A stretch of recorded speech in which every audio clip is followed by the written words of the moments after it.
Abatura baturangu n'abaasa kuba yayitirwe omunjensya eyabeire nayombeka batyo eshagama ye bagiziika na bwanyuma bamunaga haihi n'ente eyibabeire nibagira ngu niye mwisire okubuuza ati kino ekisenge bakyavuze okukyokugotoka okukisima waawe nitugenda okwetegereza ennyo okusangawo omusaayi ati omusaayi guno kitegeezebwa omuntu bamutirawa we chairman w'ekyalo eki Paulo Warugembe yatwereka ente abakwate eyibabeire nibagira ngu niyo isire omugenzi kwonka yashangwa eteine mahembe kandi omugenzi abeire aroho ebifumuka aha mutwe hamwe n'omukifuba. Ente gye babadde batugambye nti yasse omuntu ente etalina mayembe bayinza batya okugamba nti yafumisa omuntu ejjembe ne liyitamu ne likola ng'ekiso nesobola okubanga yesu omuntu.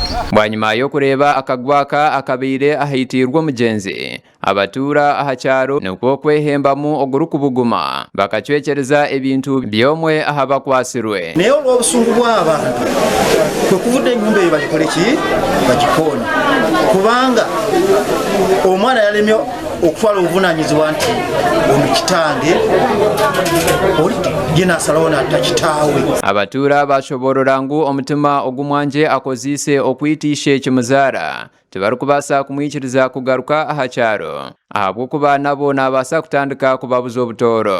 Abataka bakonya ennyumba y'omusajja era obudde tubadde tutwagala okusaba tetumwagala ku kyalo kuno bakusa okukwata ennyumba ne bagikikoona tetukyamwagala kuno ku kitundu.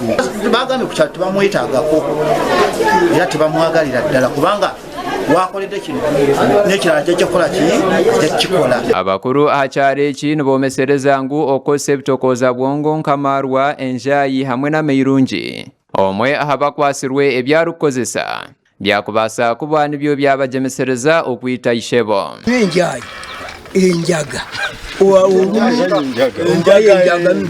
oba n'olumu kunywa mwenge n'akubamu omwenge n'akubamu enjaga n'alya amayirungi yamuwa ennaku ezi naku ttaano nti bw'otakka mu ttaka nze nja kufa kati ennaku etaano waayise 3.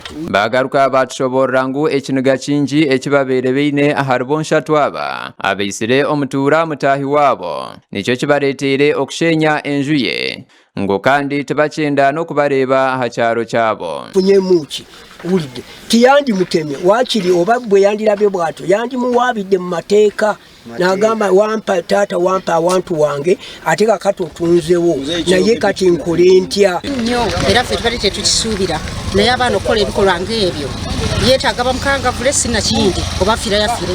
Eme Kateera tuli abajenyi ogunentumwa ya pulezidenti omuri Rwengo ajumirire ekikorwa ky'abatuura okucwekereza ebintu by'omusibe ahabw'okuba ensonga ziri omu mikono ya poliisi okuzoora amazima agarugirireho okwitwa kwa mutaahi waabo. Nyonko omuntu okukorera security mu district ekintu ky'abantu okutwara amateeka omu ngaro nikijumirira muno kyokubanza kya byona hata bayita n'obujulizi because ekibabeire bashemere kukora n'okugenda hata baketa poliisi ekagaraka ekadocumentinga obujulizi obusya obw'okuvugana eshagama kuriya eki kikiza kikongerera obujulizi obubiine ekitukweta omu rujungu circumstantial evidence. Aitwakorera amakuru aga entebeekanisa z'okuziika omugenzi zahwaire kandi n'abakwasirwe nibakuumirwa aha poliisi ya Rwengo n'okusheruriza kukyagenda omu maisho. Gasha kwa Bashiru Karema aha bwa Tayari West.